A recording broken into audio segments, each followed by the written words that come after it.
Now, you might be thinking, what the hell am I doing talking about the menopause and running? But the truth is this, I've coached a lot of women in the past 10 years, and I'm coaching a lot of women now. I'm married to one, I was brought up by one, so it's important that I understood it, so I can help you lot understand too. And this video isn't just for the women that are going through it.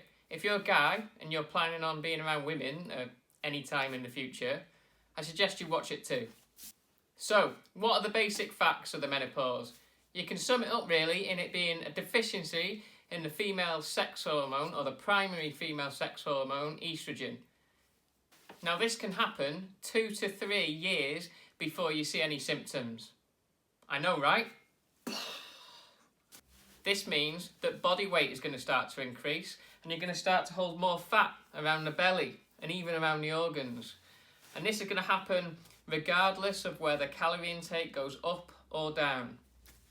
Typically, women going through the menopause become less active. So this is why, if we can keep someone running through the menopause and after, it can be a huge benefit. Now consider this for a minute.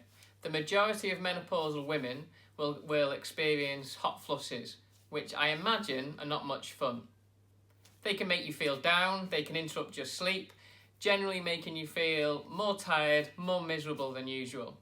When anyone feels tired or miserable, do they really want to go out and run? Not really.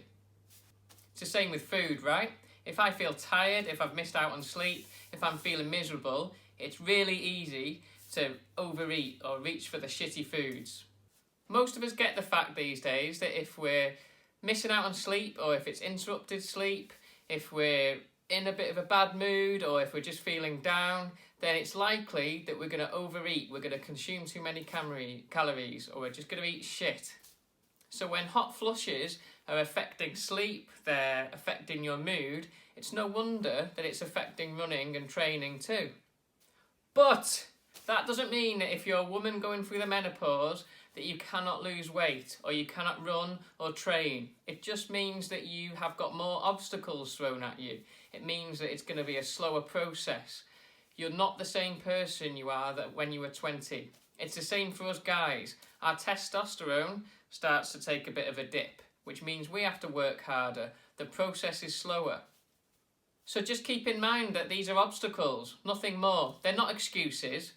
Nobody goes and enters one of these crazy obstacle races and gets to the first or the second obstacle and just calls it quits. You get to that obstacle, and yeah, it might look hard, but you have to figure out a way around it, over it, or through it. Usually, it's easier if you've got the help of your friends, yeah? Everyone's giving each other a leg up or throwing each other over, and that's what the deal is with the menopause, really. It's just little obstacles being thrown at you that are going to slow you down slightly. It's going to make life a bit more difficult, but they're not excuses, yeah? They're not a reason to give up the running or even the weight loss, if that's what you want. Now, I'm sure there's people out there that think I'm full of shit and will think I don't understand it properly, and all the hot flushes and the mood swings and the up and down and the generally feeling like shit are your reasons or excuses not to do anything, yeah? And that's cool. Maybe I am. All I know is that... Fergie! Dog's having a hot flush out there. Whoa, Fergie! But all I know is, for my years of coaching women and helping women out, that when I've asked them to think about the obstacles and make a plan for that obstacle, then we get better results. We can keep them running and enjoy running more. But if this video has made sense for you and you want to do something about it and you want to tackle the obstacles, then try this.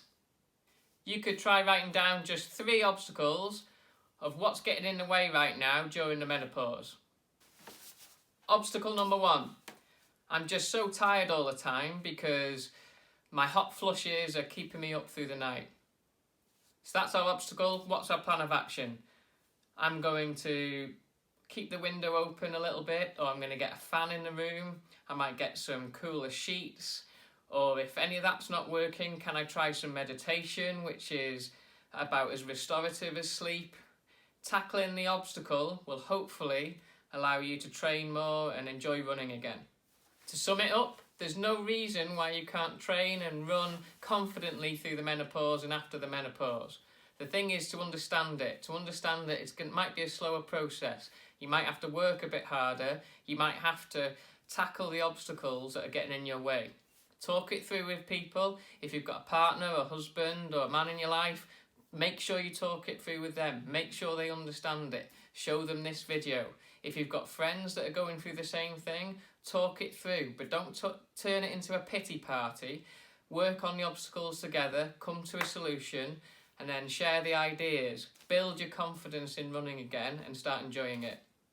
Now, hopefully that's helped some of you. If it has, make sure you let others know. Tag them or share it, do whatever you need to do.